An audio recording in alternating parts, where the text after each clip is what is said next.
After a short moment of astonishment, Joshua let out an ear-piercing scream. He sounded like a pig sent for slaughter.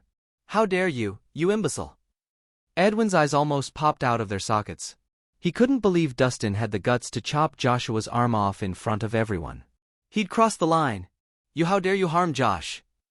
Jade shrieked. How could a peasant like Dustin dare to rebel against them like this? Did he have a death wish? "Rhys! You're dead meat!" Tina screeched. Dustin had humiliated her before, now Joshua was the one suffering. How could the Hummer family possibly face the world if they didn't get revenge for this? "Let her go," Dustin said coldly. "Fuck you! You have hell to pay for harming my brother." Tina snarled. Dustin didn't waste his breath. Instead, he brandished his sword and swung it lightly, slicing Joshua's other arm off. Blood splattered over the floor, and Joshua's right arm landed in a pool of it. He howled again, his face contorting in a mask of pain. Sweat beaded on his forehead. Now, he was no different from a lamb up for slaughter.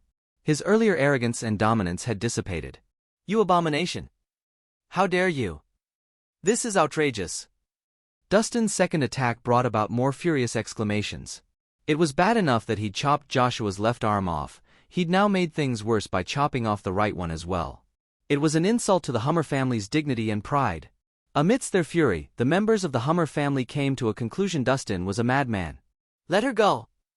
Dustin brandished his sword again. This time, he pressed it to Joshua's neck. The cold, steely look in his eyes made the onlookers subconsciously shudder. They'd seen their fair share of nefarious characters, but this was their first time coming into contact with the cold, inhumane look in Dustin's eyes. He wasn't mad, nor had he raised his voice.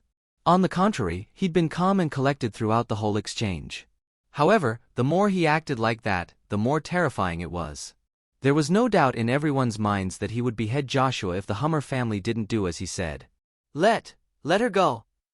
Edwin forced out through gritted teeth, ultimately choosing to give in. He couldn't take this bet, not with Joshua's life on the line. He'd already witnessed how ruthless Dustin could be. "Dad?" Tina couldn't believe her ears. Were they, the almighty Hummer family, going to give in to a brat? "I said, let her go." Edwin turned to bellow at her. Nothing mattered more than Joshua's life. Tina bit her lip and loosened Natasha's ties. As soon as she was free, Natasha gave Tina 2 tight slaps. Tina stared at her, dumbfounded. "That's only the interest you owe me. I'll collect the rest of my debt later." With that, she turned and strutted toward Dustin. She'd never been the type to suffer in silence since she'd been slapped, she had to return the favor. "Why, you," Tina gnashed her teeth, looking humiliated. Dustin and Natasha were too obnoxious for words.